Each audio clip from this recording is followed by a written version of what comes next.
Hello students, कैसे हैं आप सब लोग। उम्मीद करती हूँ सब अच्छे होंगे और स्वस्थ होंगे। मैं Meena Rana ICT virtual class में आपका स्वागत करती हूँ। स्टूडेंट्स, हम पढ़ रहे हैं क्लास 10th की हिंदी। तो आज हम यहाँ पर गद्य खंड से एक चैप्टर पढ़ेंगे जिसका शीर्षक है माता का अंचल। शिव पूजन सहाय जी ने ये लिखा है और बेसिकली यहाँ पर वो कहानी बता रहे हैं अपने बचपन की, क्या क्या उनके साथ घटित होता था। और शीर्षक का नाम जैसे कि आपने देख रहे हैं स्क्रीन पे, माता का अंचल है। यहाँ पर क्या लिखा है, जहाँ लड़कों का संग तहाँ बाजे मृदंग, जहाँ बूढ़ों का संग तहाँ खर्चे का तंग। ठीक है, तो यहाँ पर देखिए इस चैप्टर को पढ़ते हैं और फिर जो है इसका हम मतलब जानेंगे यहाँ पर क्या कहना चाह रहे हैं। तो देखिए क्या कहा गया है, हमारे पिता तड़के उठकर यानी कि सुबह सुबह उठकर निबट नहाकर पूजा करने बैठ जाते थे। ये जो है लेखक बता रहे हैं अपने बारे में और अपने पिताजी के बारे में। तो क्या कह रहे हैं कि जो मेरे पिताजी थे वो जो है सुबह सुबह जो है उठ जाते थे और निबट नहाकर यानी कि नहा धोकर जो भी सुबह फ्रेश वगैरह होते हैं तो वो सब करके पूजा पाठ करने बैठ जाते थे। हम बचपन से ही उनके अंग लग गए थे। ठीक है, माता से केवल दूध पीने तक का ही नाता था। तो यहाँ पर लेखक क्या कह रहे हैं कि मतलब उनका पिताजी से ज्यादा लगाव था, माता जी से उनका इतना कोई ज्यादा लगाव नहीं था। आगे कहते हैं माता से केवल जो है दूध पीने तक का ही नाता था, इसलिए पिता के साथ ही हम बाहर की बैठक में ही सोया करते थे। तो यहाँ पर लेखक क्या कह रहे हैं कि हम जो है अपने पिताजी से ज्यादा उनका क्या था, लगाव रहा। तो यहाँ पर कह रहे हैं इसलिए जो है वो कहाँ पर सोया करते थे, इसलिए पिता के साथ ही हम बाहर की बैठक में ही सोया करते थे। वह अपने साथ ही हमें भी उठाते और साथ ही नहला धुलाकर पूजा पर बिठा लेते थे। तो यहाँ पर लेखक कह रहे हैं कि हमारे जो पिताजी थे वो जो है हमारे अपने साथ सुलाते थे, साथ ही साथ हमें नहला धुलाकर पूजा में भी वो बिठा देते थे। हम जो है क्या कह रहे हैं, बभूत खूब जो अब आगे कह रहे हैं कि हम बभूत का तिलक लगा लेते हैं। बभूत जानते हैं आप, जो आप धूप जलाते हैं उसके ऊपर से जो राख होती है उसको बभूत कहा जाता है। तो कह रहे हैं बभूत का तिलक लगाते हैं और कई बार जो हवन होता है वहां से भी बभूत ला करके उसका भी तिलक लगाया जाता है। तो ये जो है बभूत होती है, लगा लेने के लिए उनको दिक करने लगते थे। कुछ हंसकर, कुछ झुझलाकर और कुछ डांट कर वह हमारे चौड़े लिलार अर्थात जो हमारा ललाट होता है उसको लिलार कहा गया है, में जो है त्रिपुंड कर देते थे। त्रिपुंड का मतलब आपने भोलेनाथ के सिर पर देखा होगा, तीन ऐसी रेखाएं होती हैं और एक इस प्रकार से खड़ी रेखा होती है। तो इस प्रकार का उनके जो माथे पर जो है कौन, उनके पिताजी जो है क्या लगा देते थे, तिलक लगा देते थे। हमारे लिलार में बभूत खूब खुलती थी। ठीक है, और सिर में लंबी लंबी जटाएं थी। बभूत रमाने से हम खासे बम बोला बन जाते थे। अर्थात जिस प्रकार से भोलेनाथ जी का रूप है ऐसे ही हम भी क्या हैं, दिखते थे।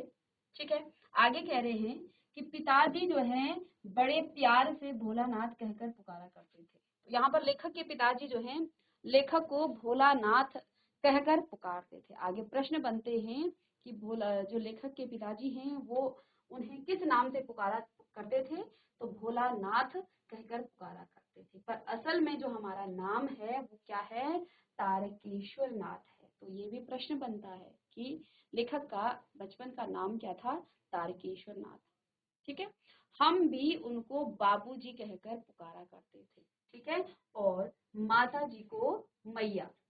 तो लेखक अपने पिताजी को बाबू कहकर और माता जी को मैया कहकर पुकारा करते थे। इनके बचपन का नाम तारकेश्वर नाथ था और इनके जो पिताजी थे प्यार से इनको भोलानाथ कहकर पुकारा करते थे। जब बाबूजी रामायण का पाठ करते तब हम उनकी बगल में बैठे बैठे क्या कह रहे हैं, इसके बाद जब बाबूजी क्या करते थे, रामायण का पाठ किया करते थे, तब हम उनकी बगल में बैठे बैठे आईने में अपना मुंह निहारा करते थे। अपने बच्चे देखे होंगे आप, उनको चाहे कितना भी पूजा पाठ में बैठाइए उनका ध्यान पूजा पाठ में नहीं लगता है, वो तो इधर उधर ही देखते रहते हैं। तो सामने आईना था, तो जैसे ही पिताजी उनको रामायण का पाठ करते हुए बैठाते थे अपने साथ, तो क्या कह रहे लेखक कि हम जो हैं बैठे बैठे आईने में अपना मुंह निहारा करते थे, यानी कि खुद को देखा करते। आप छोटे बच्चे आपने देखे होंगे कि वो जो आईने में खुद को देखते हैं शीशे में तो खुश होते हैं। तो क्या कह रहे हैं लेखक कि जब हम वहां पूजा के समय पिताजी रामायण पढ़ा करते थे, लेकिन हम जो है अपने को आईने में निहारा करते थे। जब वो हमारी ओर देखते थे और जब अचानक से आपने देखा होगा, जब बड़ों की नजर पड़ जाती है तो फिर बच्चे एकदम से जो है वहां ऐसा दिखाते हैं कि जैसे वो पूजा में ध्यान कर रहे हैं। तो क्या वास्तव में बच्चे तो चंचल होते हैं, बच्चे पूजा में इस प्रकार से नहीं बैठ पाएंगे कि जैसे बड़े बैठते हैं। तो लेकिन बच्चे दिखाते हैं कि नहीं, हम अटेंशन है, हम पूजा की तरफ हमारा ध्यान है। तो क्या कह रहे हैं, तब हम कुछ लजा कर और मुस्कुराकर आईना नीचे रख देते थे। तो क्या कह रहे हैं, जब पिताजी हमारी तरफ देखते थे तो हम थोड़ा सा शर्मा करके, लजाने का मतलब यहाँ पर शर्माने का, क्योंकि जब वो शीशा देख रहे थे तो उनको शर्म आ जाती है। मुस्कुराकर आईना नीचे रख देते थे, वह भी मुस्कुरा पड़ते थे और इसमें जो है उनके पिताजी भी मुस्कुरा कर पढ़ते थे। पूजा पाठ कर चुकने के बाद वह राम राम लिखने लगते और अपने एक रामनामा बही पर हजारों राम नाम लिखकर वह उसे पाठ करने की पोथी के साथ जो है बांध कर रख देते थे। और फिर जो है क्या क्या करते थे, फिर यहाँ पर कुछ अर्थ भी दिए हैं तो वो आप अपनी बुक से लिख लेंगे, ठीक है। जिसमें 1 नंबर होगा तो 1 नंबर का ये अर्थ है, एक वाद्य यंत्र है ये, ठीक है, जो कि हमने यहाँ किसमें पढ़ा था। यहाँ पर देखिए कुछ शब्द अर्थ भी साथ साथ दिए गए हैं। यहाँ मृदंग का जो अर्थ है, मृदंग का अर्थ होता है एक तरह का ये वाद्य यंत्र है। इसके बाद यहाँ पर दूसरा आया है तड़के। तड़के का मतलब होता है प्रभात या सवेरे, वो सुबह सुबह उठा करते थे, ठीक है। इसके बाद यहाँ पर तीसरा आपका कहाँ पर आया है, तीसरा लिलार का मतलब होता है ललाट। ललाट कहते हैं अपने इस दोनों आप भुवों के अंदर बीच में, देखिए इसको ललाट कहा जाता है, ठीक है। और इसके बाद चौथा नंबर है यहाँ पर त्रिपुंड होता है एक प्रकार का तिलक, जिसमें ललाट पर जो है क्या किया जाता है, पर 3 आड़ी और एक अर्ध चंद्रकार जो है रेखाएं बनाई जाती हैं, उसको क्या कहा जाता है, त्रिपुंड। आपने भगवान शिव के ललाट पर देखा होगा, तो जिस प्रकार से वहां पर बनाया जाता है उसको त्रिपुंड कहा जाता है, ठीक है। तो ये शब्दार्थ भी है, साथ साथ आप शब्दार्थों को भी देख लेंगे, ठीक है। चलिए, तो क्या कहा गया है, तो ये है लेखक और ये है इनके पिताजी। और आगे देखिए, 500 बार कागज के छोटे छोटे टुकड़ों पर राम नाम लिखकर आटे की गोलियों में लपेटते और उन गोलियों को लेकर गंगा जी की ओर चल पड़ते हैं। तो गंगा जी में आपने कभी, आप गए होंगे कभी गंगा जी किनारे, नदी के किनारे, तो वहां पर मछलियों को आटे की गोलियां खिलाई जाती थी। तो वही काम यहाँ पर लेखक के पिताजी भी किया करते थे। क्या कह रहे हैं, 500 बार कागज के छोटे छोटे टुकड़ों में राम नाम लिखकर आटे की गोलियों में उसको लपेटा जाता था और उन गोलियों को लेकर गंगा जी की ओर वो चल पड़ते थे, ठीक है। तो अपने बचपन की यहाँ पर कहानी सुना रहे हैं लेखक जी। तो उस समय भी हम उनके कंधे पर विराजमान रहते थे, यानी कि इतना उनका अपने पिताजी के साथ यहाँ पर लगाव था, ठीक है। जब वह गंगा में एक एक आटे की गोलियां फेंक कर मछलियों को खिलाने लगते, तब भी हम उनके कंधे पर ही बैठे रहते, बैठे बैठे हंसा करते थे। जब वह मछलियों को चारा देकर घर की ओर लौटने लगते, तब बीच रास्ते में झुके हुए पेड़ों की डालों पर हमें बिठाकर झूला झुलाते थे, जैसे कि आपने ऊपर पिक्चर में भी देखा है यहाँ पर। तो इस प्रकार से जो है लेखक क्या कह रहे हैं कि जब वो वापस भी आते थे तो उस समय भी जो है वो छोटे पेड़ की जो लटकी हुई टहनियां होती हैं उस पर बिठा करके उनको वहां पर बिठाते थे, ठीक है। कभी कभी बाबूजी हमसे कुश्ती भी लड़ते थे, और क्या कह रहे हैं, कभी कभी जो है उनके बाबूजी कुश्ती भी लड़ते थे। वह शिथिल होकर हमारे बल को बढ़ावा देते थे, और शिथिल होने का मतलब कमजोर हो जाना, ठीक है ना।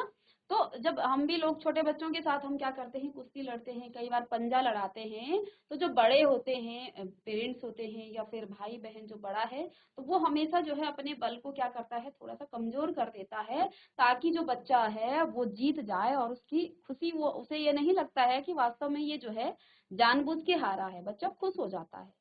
तो यहाँ पर लेखक के पिताजी भी क्या करते थे, उनके साथ कुश्ती लड़ते थे और थोड़ा सा कमजोर हो जाते थे, यानी कि शिथिल होकर हमारे बल को बढ़ावा देते थे, है ना।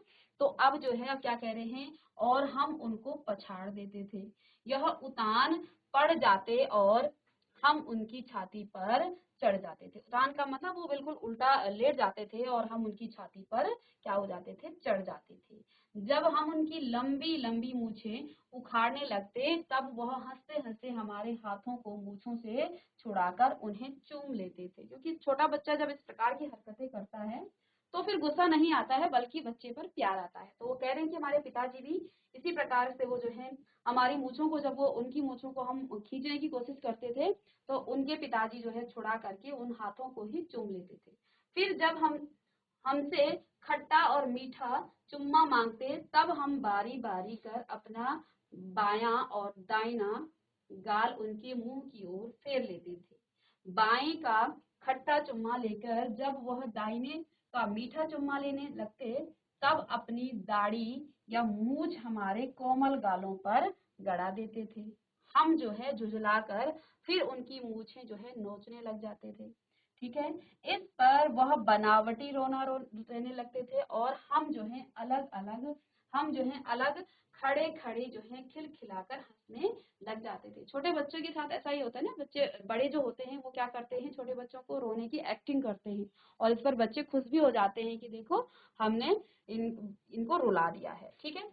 अब आगे देखिए, उनके साथ हंसते हंसते जब हम घर आते, तब उनके साथ ही हम भी चौके पर खाने बैठते। तो क्या कह रहे हैं कि जब हम कहाँ से, गंगा के किनारे से, ये सभी जो है बातें कहाँ की बात कर रहे हैं, वो जब वो सुबह से लेके अब गंगा जी से वो मछलियों को दाना दे करके वापस आते आगे आ जाते हैं, तो तब की बात हो रही है। उनके साथ हंसते हंसते जब हम घर आते, तब उनके साथ ही हम भी चौके पर खाने बैठते थे। वह हमें अपने ही हाथ से फूल के एक कटोरे में गोरस और भात सान कर खिलाते थे। सान का मतलब उसको मिक्स करके। जब हम खाकर अफर जाते, तब मैया थोड़ा और खिलाने के लिए हट करती। अफर का मतलब बहुत ज्यादा खा लेते थे ना, यानी पेट भर जाता था जब उनका, तो मैया जो है, उनकी माता जी जो है, उनको और खाने के लिए क्या कहती, खाने के लिए कहती। ठीक है। अब देखिए आगे, तो यहाँ साथ ही साथ अर्थ भी लिखे हैं। ठीक है ना। तो अपर का मतलब यहाँ पर होता है भर पेट से अधिक खा लेना। अपर होता है ना, जैसे कि हमने बहुत ज्यादा खा लिया, उसको बोलते हैं अपर। ठीक है। तो साथ ही साथ इसका अर्थ भी आप लिख लेंगे। ठीक है। तब मैया थोड़ा और खाने के लिए हट करती। तो माताएं होती ना घर में, जब पिताजी खिलाते हैं तो माताजी को संतुष्ट नहीं होता है कि बच्चे ने भरपेट नहीं खाया है। ठीक है ना। तो माताएं बोलती हैं कि नहीं, इसको और खिलाओ। तो वो यहाँ पर लेखक भी कह रहे हैं कि माता जी जो है और खिलाने के लिए क्या करती थी, हट करती थी, जिद करती थी। वह बाबूजी से कहने लगती, आप तो चार चार दाने के कोर बच्चे के मुंह में डाल देते हैं, है ना। यानी कि आप थोड़ा थोड़ा देते हो, एक बाइट में जो है आप बहुत कम देते हो। ठीक है। थोड़ा खाने पर भी बच्चा जो है, इससे वह थोड़ा खाने पर भी समझ लेता है कि हम बहुत खा गए हैं। ठीक है ना। तो माता जी जो है पिताजी से हट कर रही है कि इसको और खिलाइए। आप जो है एक जो है जैसे चम्मच में थोड़ा सा थोड़ा आपने लिया है, और बच्चे को ऐसा लग रहा है कि मैं बार बार खा रहा हूँ, तो मैंने बहुत ज्यादा खा लिया है। ठीक है। तो इस पे जो है, आप खिलाने का ढंग नहीं जानते, बच्चे को भर मुंह कोर खिलाना चाहिए। यानी कि उसको बहुत, चम्मच जो आप स्पून लेते हो वो जो है भर भर के बच्चों को खिलाना चाहिए। उनकी माता जी इस प्रकार की बातें करती थी। तब क्या कहती थी माता जी, जब खाएगा बड़े बड़े कोर, तब पाएगा दुनिया में ठोर। अब ठोर का मतलब क्या है, यहाँ पर ठोर का मतलब स्थान या अवसर से है। ठीक है ना। कि जब ये बड़े बड़े कोर खाएगा, चम्मच भर खाना खाएगा, बड़े बड़े कोर का मतलब एक निवाला आप कह सकते हैं। ठीक है। जो भी आप खा रहे हैं, और या फिर जब आप स्पून से कोई राइस वगैरह खा रहे हैं तो उस टाइम आप उस राइस को स्पून को फुल भर के खाना, तो वो होता है कोर। ठीक है, तो यहाँ पर क्या कह रहे हैं, तो क्या पाएगा, ठोर। ठोर का मतलब क्या होता है, स्थान या फिर अवसर। देखिए मैं खिलाती हूँ, ठीक है, तो अब उनकी माताजी क्या कहती हैं कि आपसे खाने का खिलाने का ढंग नहीं है, देखिए मैं इसको खिलाती हूँ। ठीक है, मर्दुए क्या जाने कि बच्चों को कैसे खिलाना चाहिए, तो वो क्या कह रहे हैं कि आप जो है क्या है, कैसे खिलाएं। और महतारी, महतारी मतलब होता है माता, के हाथ से खाने पर बच्चे का पेट भी भरता है। तो क्या कहती हैं, मैं खिलाती हूँ कि कैसे खिलाना चाहिए, और महतारी के हाथ से खाने पर बच्चों का पेट भी भरता है, यानी कि जब वो माता के हाथ से खाएगा तो तब उसका पेट भी भर जाता है। यह कहकर वह थाली में दही भात शांति और अलग अलग तोता मैना कबूतर हंस मोर आदि के बनावटी नाम से कोर बनाकर यह कहते हुए खिलाती जाती कि जल्दी खा लो नहीं तो उड़ जाएंगे। पर हम उन्हें इतनी जल्दी उड़ा जाते थे कि उड़ने का मौका नहीं मिलता था। अर्थात कि वो इतनी जल्दी खाते थे। अब देखो जब छोटे बच्चे होते हैं तो उनको माता किस प्रकार से खिलाती है, देखो चिड़िया आई और स्पून को बहुत दूर से लाती हैं, देखो देखो देखो आया आया और आपके मुंह में चला गया, इस प्रकार से खिलाती है माता जी। ठीक है ना, तो उनकी लेखक की माता जी भी यहाँ पर इस प्रकार से ही खिला रही हैं और कह रही हैं कि वो दही और भात को दोनों को मिक्स करती और अलग अलग उदाहरण देके एक बार कहेगी तोता आ गया है ना, फिर कहेगी मैना, फिर कबूतर हंस मोर आदि के बनावटी नाम से कोर बनाकर, है ना, यह कहते हुए खिलाती जाती कि जल्दी खा लो नहीं तो उड़ जाएंगे। पर हम उन्हें इतनी जल्दी उड़ा जाते थे, ठीक है ना, कि उड़ने का मौका नहीं, अर्थात कि वो जल्दी जल्दी फिर खा लेते थे और वो खाना खा लेते थे। तो यहाँ पर लेखक जो है अपनी बचपन की बातों को बता रहे हैं। जब हम सब बनावटी चिड़ियों को चट कर जाते थे तब बाबूजी कहने लगते, अच्छा अब तुम राजा हो जाओ, अब तुम राजा हो जाओ खेलो। तो जो है अब जब पूरे खाना वो खा लेती थी, लेखक जो खा लेते थे, तो अब जो है उनके पिताजी क्या कहते थे कि अब तुम क्या हो, राजा हो, क्योंकि तुमने इतना सारा खाना खा लिया है, अब जाओ और खेलो। बस हम जो है उठकर उछलने कूदने लगते थे, फिर रस्सी में बंधा हुआ काठ का घोड़ा लेकर नंग जो है धड़ंग बाहर गली में निकल जाते थे, अर्थात कपड़े भी नहीं पहनते थे, है ना। क्या कह रहे हैं कि जैसे ही खाना खाते थे तो उठ करके जो है फिर क्या करते थे, रस्सी से बंधा हुआ काठ का जो घोड़ा होता है उसको लेकर के नंग धड़ंग बाहर गली में निकल जाते थे। आगे कहते हैं, जब कभी मैया हमें अचानक पकड़ पाती तब हमारे लाख छटपटाने पर भी एक चुल्लू कड़वा तेल हमारे सिर पर डाल ही देती थी। अर्थात जब वो गली में घुमा करते थे, छोटे थे बहुत छोटे, तो फिर जो है मैया उनको, उनकी माता जी उनको पकड़ लेती थी और जो है उनके सिर में जो है तेल डाला करते। आपने देखा होगा पहले जो है लोग क्या डालते थे, छोटे बच्चों के सिर में जो है तेल डाला जाता है, क्योंकि उनका जो ये तलवा होता है यहाँ पर ये कच्चा होता है, वो दबदब करता रहता है, तो माता जी जो है वहां पर तेल डाला करती थी। ठीक है, तो हमारे सिर पर क्या डाल ही देती थी, क्या, कड़वा तेल। ठीक है, कड़वा तेल यानी कि सरसों का तेल। हम रोने लगते और बाबूजी उस पर बिगड़ खड़े होते, पर वह हमारे सिर में तेल थोप कर हमें उबट कर ही छोड़ती, अर्थात पूरा तेल डालकर ही उसमें छोड़ती। फिर हमारी नाभि और लिलार में भी क्या करती थी, काजल की बिंदी लगाकर चोटी गूंथती और उसमें फूलदार लट्टू बांधकर रंगीन कुर्ता टोपी पहना देती थी। हम खासे कन्हैया बनकर बाबूजी की गोद में खिसकते खिसकते बाहर आ जाते थे, यानी कि जब माता जी हमें जो है तेल डालकर हमारे सिर में, ठीक है, फिर जो है काजल की बिंदी लगाती है माता जी छोटे बच्चों को, तो क्या कह रहे लेखक, तो माता जी फिर हमें क्या करती थी, हमारे हम पर काजल की छोटी सी बिंदी लगा करके फिर जो है हमें क्या करती थी, फूलदार हमारे बालों को गूंथा करती थी, चोटी बनाया करती थी और फूलदार लट्टू बांधकर जो है रंगीन कुर्ता टोपी पहना देती थी। और फिर क्या कह रहे हैं, हम जो है कन्हैया यानी कि कृष्ण की तरह लगते थे और धीरे धीरे पिताजी की गोद से सरकते सरकते हम बाहर आ जाते थे। ठीक है, तो यहाँ पर लेखक जो है अपनी बचपन की बात बता रहे हैं। बाहर आते ही हमारी बाट जोहने वाला बालकों का एक झुंड मिल जाता था।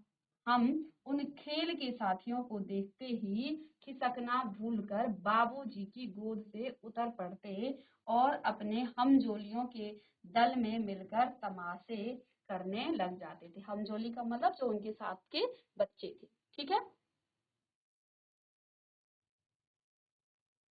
तमाशे भी ऐसे वैसे नहीं, तरह तरह के नाटक। चबूतरे का एक कोना ही नाटक घर बनता था। और आगे कहते हैं, बाबूजी जिस छोटी चौकी पर बैठकर नहाते थे वही रंगमंच बनती। उसी पर सरकंडे के खंभों पर कागज का चदोवा तान कर मिठाइयों की दुकान लगाई जाती और उसमें चिलम के खोंचे पर कपड़े के थालों में ढेले के लड्डू, पत्तों की पूरी, कचौरियां, गीली मिट्टी की जलेबियां, इस प्रकार से फूटे घड़े के टुकड़ों के बतासे आदि मिठाइयां सजाई जाती थी। ठीक है। तो ठीकरों के बटखरे और जस्ते के छोटे छोटे टुकड़ों के पैसे बनते थे और हम ही लोग खरीदार और हम ही लोग दुकानदार। बाबूजी भी दो चार गोरखपुरिये पैसे खरीद लेते थे। यानी कि इस प्रकार की वहां पर नाटक किया करते थे बचपन में। ठीक है ना।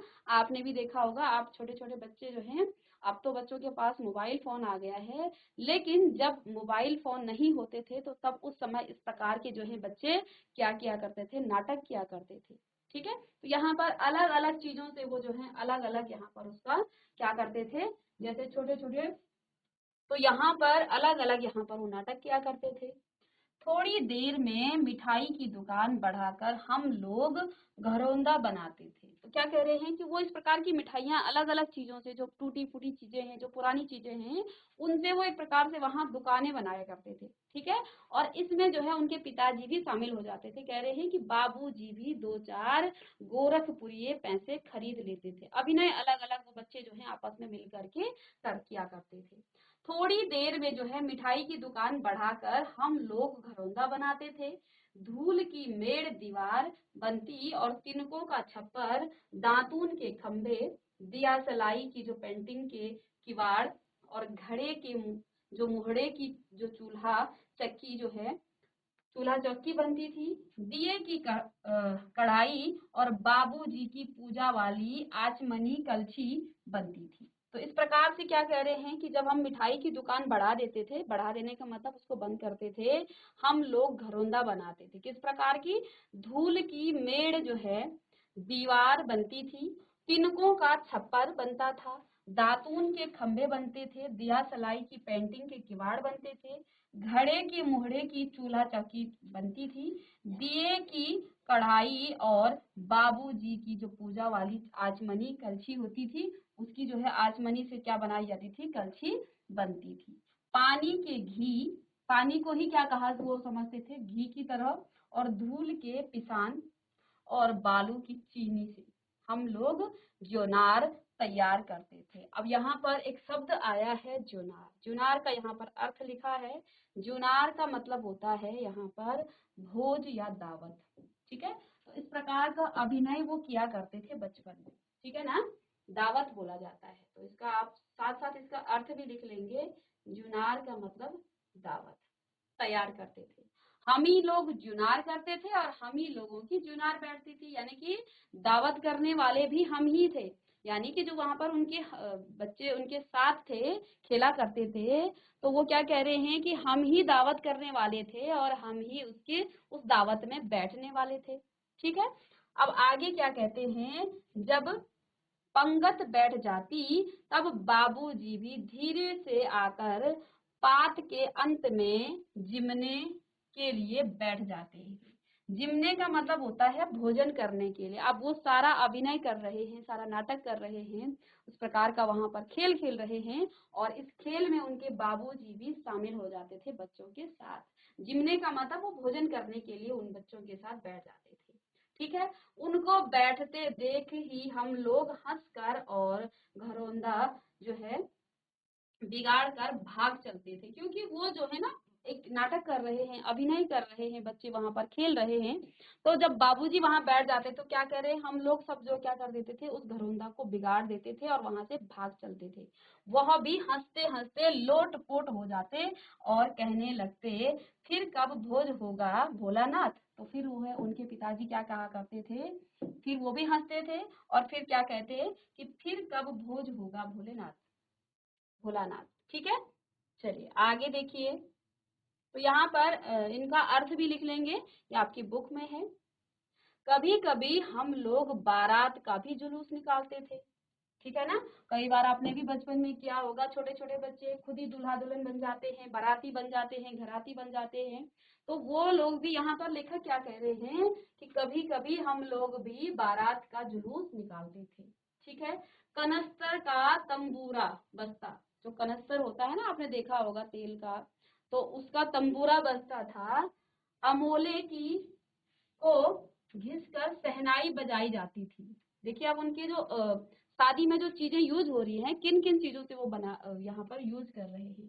टूटी जो चूहेदानी की पालकी बनती थी और हम समधी बनकर बकरे पर चढ़ लेते और चबूतरे के एक कोने से चलकर बारात दूसरे कोने में जाकर दरवाजे लगती थी। ठीक है ना, कोने में जाकर दरवाजे लगती थी। वहां काठ की पटरियों से घिरे गोबर के से लिपे आम और केले की टहनियों से सजाए हुए छोटे आंगन में कुल्हिए का एक क्या रहता था, कलसा रखा रहता था। वहीं पहुंचकर बारात फिर लौट आती थी। तो इस प्रकार का वो अभिनय किया करते थे। बारात का भी जुलूस निकाल लेते थे जिसमें कनस्तर का वो तंबूरा बजता था, यानी कि जो कनस्तर है उसी को तंबूरा समझ करके उसको बजाया जाता था। अमूले को घिस कर शहनाई बजाई जाती थी और टूटी चूहेदानी की पालकी बनती थी। हम समधी बनकर बकरे पर चढ़ लेते थे। अब जैसे समधी किसमें बैठे रहते हैं, घोड़े में, लेकिन यहाँ वो बकरे पर चढ़ करके समधी बनकर जो है बकरे पर चढ़ लेते थे और चबूतरे के एक कोने से चलकर बारात दूसरे कोने में जाकर दरवाजे लगती थी। वहां काठ की पटरियों से घिरे गोबर के लिपे आम और केले की टहनियों से सजाए हुए छोटे आंगन के जो है कुल्हिए का कलसा रखा हुआ था। वहीं पहुंचकर बारात फिर लौट आती थी। लौटने के समय जो है खटोली पर लाल ओहार डालकर उसमें दुल्हन को क्या किया जाता था, चढ़ा लिया जाता था। लौट आने पर बाबूजी यूं ही ओहार उघार कर दुल्हन का मुख निखरने लगते, क्यों ही हम लोग हंसकर भाग जाते थे। यानी कि इनके जो इस प्रकार के जो नाटक वो किया करते थे, उन सभी में लेखक के पिताजी भी जो है उनके साथ क्या रहते थे, शामिल रहते थे। और जैसे ही वो आते थे और उनके साथ वहां शामिल होने के लिए, तो वैसे ही वो क्या, हंसकर हम लोग भी भाग जाते थे। ठीक है ना, आगे देखिए। थोड़ी देर बाद फिर लड़कों की मंडली जुट जाती थी। तब इस प्रकार का कृत्य वो करते थे और फिर जो है पिताजी आते थे और वो वहां से भाग जाते थे। अब जब वो दुल्हन को लेके आ रहे हैं ना, ऐसी नाटक कर रहे हैं, तो पिताजी जो है दुल्हनियों को, यानी कि जो दुल्हन है बनी हुई है, उसको जो है क्या देखने के लिए लगते थे और वैसे ही वो सभी लोग वहां से हंस करके भाग जाते थे। ठीक है, थोड़ी देर बाद फिर लड़कों की मंडली जुट जाती थी। अब सब तितर बितर हो जाते हैं, इधर उधर चले जाते हैं। अब थोड़ी देर में जब पिताजी अपने काम से चले जाते हैं, तो फिर जो है लड़के फिर से, उनकी जो मंडली है वो जुट जाती थी। इकट्ठा होते ही राय जमती कि खेती की जाए। अब जो है इस प्रकार उन्होंने पहले शादी का वो जो है जुलूस निकाला। अब क्या कह रहे हैं कि क्यों ना खेती की जाए, राय बनती है कि खेती की जाए। बस चबूतरे के छोर पर घिरनी गड़ जाती और उसके नीचे की गली कुआं बन जाती थी। ठीक है, मूंज की बटी हुई पतली रस्सी में एक चुक्कड़ बांध गराड़ी का पर चढ़ाकर लटका दिया जाता था और दो लड़के बैल बनकर मोट खींचने लग जाते थे। चबूतरा खेत बनता और कंकड़ बीज और ठेंगा हल जुआठा बड़ी मेहनत से खेत जोते बोए और पटाए जाते थे। ठीक है, फसल तैयार होते देर न लगती और हम हाथों हाथ फसल काट लेते। काटते समय गाते थे, ऊंच नीच में बई क्यारी, जो उपजी सो भई हमारी। तो क्या कह रहे हैं, जब उन्होंने बारात का भी जुलूस निकाला, इसके बाद पिताजी जब वो दुल्हनिया को लेके आए, तो पिताजी जो है दुल्हनिया को देखने लगे, क्योंकि जब दुल्हन आती है तो सभी देखते हैं। जब पिताजी जो है दुल्हन को निखरने लगे, देखने लगे, तो सभी हंस करके वहां से भाग जाते हैं। थोड़ी ही देर में पिताजी अपने काम में व्यस्त हो जाते हैं, फिर से उनकी लड़कों की जो मंडली है वो इकट्ठा होती है। अब सभी की क्या राय बनती है कि क्यों ना आप खेती की जाए, ठीक है ना। अब खेती करने के लिए भी वो ये सारे कृत्य करते हैं। क्या क्या करते हैं, वो क्या कर रहे हैं, बस चबूतरे के छोर पर घिरनी गड़ जाती थी और उसके नीचे जो है क्या कह रहे हैं कि नीचे की जो गली है वो कुआं बन जाती थी। मूज की बटी हुई पतली रस्सी, और इस प्रकार से जो है खेती भी हो जाती है, और वो छोटे छोटे जो कंकड़ हैं उनको बीज बना लिया जाता था, और खेत होने के बाद फसल भी उनकी उग जाती है उस नाटक में, और हाथों हाथ उनकी फसल भी वहीं पर कट जाती थी। और जब फसल कटती थी तो इस प्रकार का गीत गाया करते थे कि ऊंच नीच में बई कियारी, जो उपजी सो भई हमारी। तो इस प्रकार का यहाँ पर वो क्या किया करते थे, इस प्रकार के वो नाटक किया करते थे बचपन में, ठीक है। फसल को एक जगह रखकर उसे पैरों से रौंद डालते, ठीक है, और कसोरे का सूप बनाकर, अब कसोरे का मतलब यहाँ पर क्या है, मिट्टी का बना हुआ एक छिचला कटोरा, ठीक है ना, कसूरे का सूप बनाकर ओसाते और मिट्टी की दिए के तराजू पर तोलकर राशि तैयार कर लेते थे। अब जो है फसल तैयार भी कर लेते थे, है ना, फसल को एक जगह रखकर उसे पैरों से रौंद डालते थे, और फिर क्या करते थे, कसोरे का सूप बनाकर, ठीक है, ओसाते और मिट्टी की दिए के तराजू पर वो क्या करते थे, तोल कर राशि तैयार करते थे, यानी कि आप उस फसल को बेचना भी है। इस प्रकार के जो है वो सभी प्रकार के यहाँ पर नाटक किया करते थे, ठीक है। इसी बीच जो है बाबूजी आकर पूछ बैठते थे, इस साल की खेती कैसी रही भोलेनाथ भोलानाथ।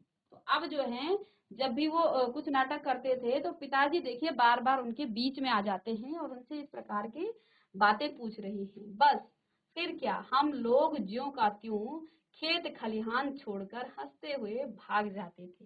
कैसी मौज की खेती थी। तो ये जो है ऐसे ऐसे नाटक हम लोग जो है बराबर खेला करते थे।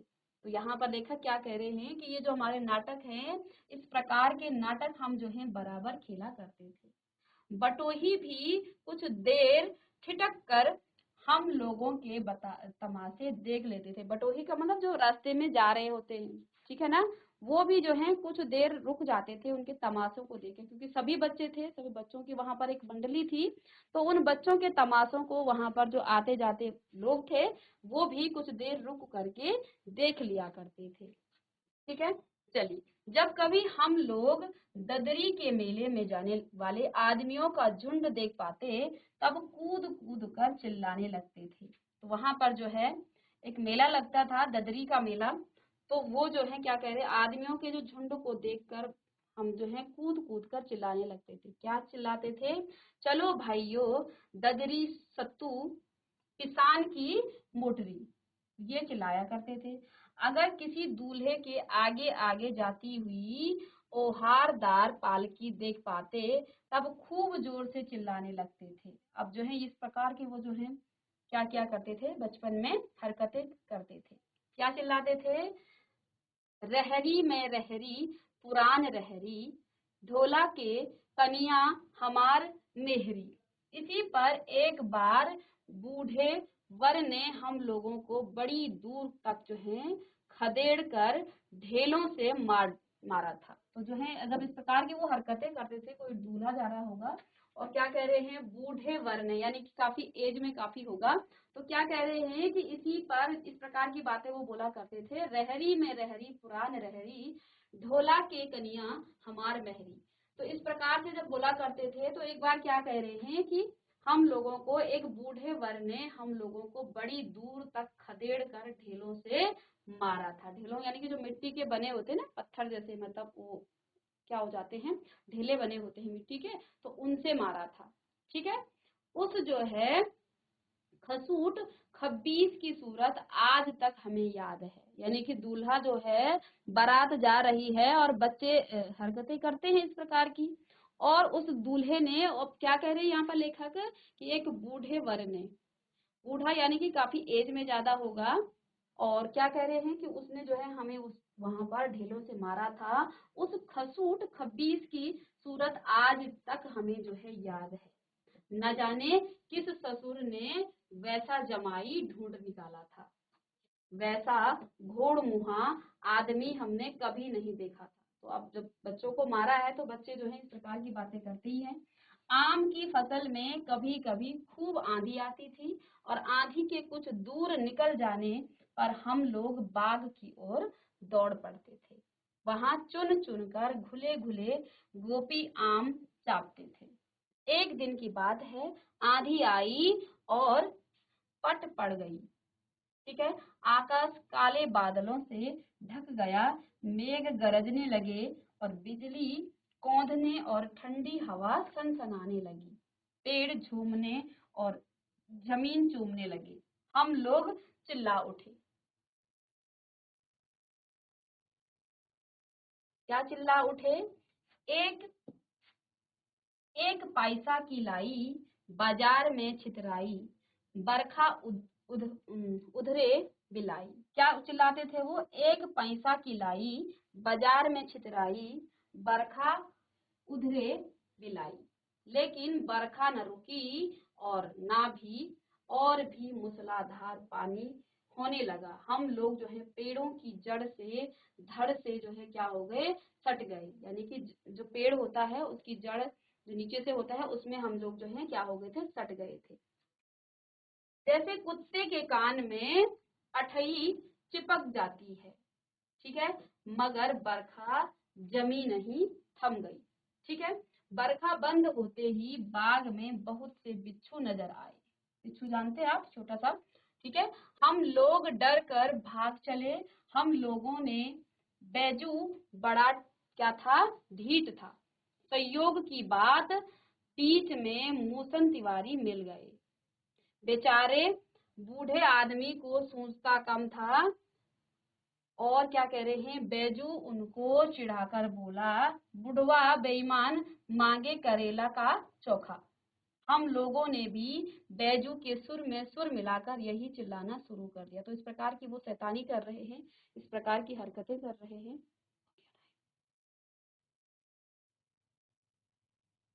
ठीक है। तो अब इसको जो है आगे तो क्या कह रहे हैं, हम लोग भी उसका साथ देने लगे। अब मूसन तिवारी ने बेतहासा खदेड़ा हम लोगों को, तो बस अपने अपने घर की ओर आंधी हो चले। ठीक है ना। तो अब क्योंकि इस प्रकार की बातें वो क्या कर रहे हैं, अपने से बड़ों के साथ कर रहे हैं, और पहले के जमाने के बच्चे जो है इस प्रकार की बातें किया करते थे। अब लोग थोड़ा सा सभ्य हो गए हैं। माता पिता, उनके पेरेंट्स भी ये बातें कहते हैं कि अपने से बड़ों से आप ये मत कीजिएगा, अच्छे से बात कीजिएगा। लेकिन पहले के बच्चे जो है इस प्रकार की हरकतें किया करते थे। ठीक है। तो इसके आगे जो कहानी है उसको हम नेक्स्ट क्लास में पढ़ेंगे। मिलते हैं नेक्स्ट लेक्चर में। Thank you.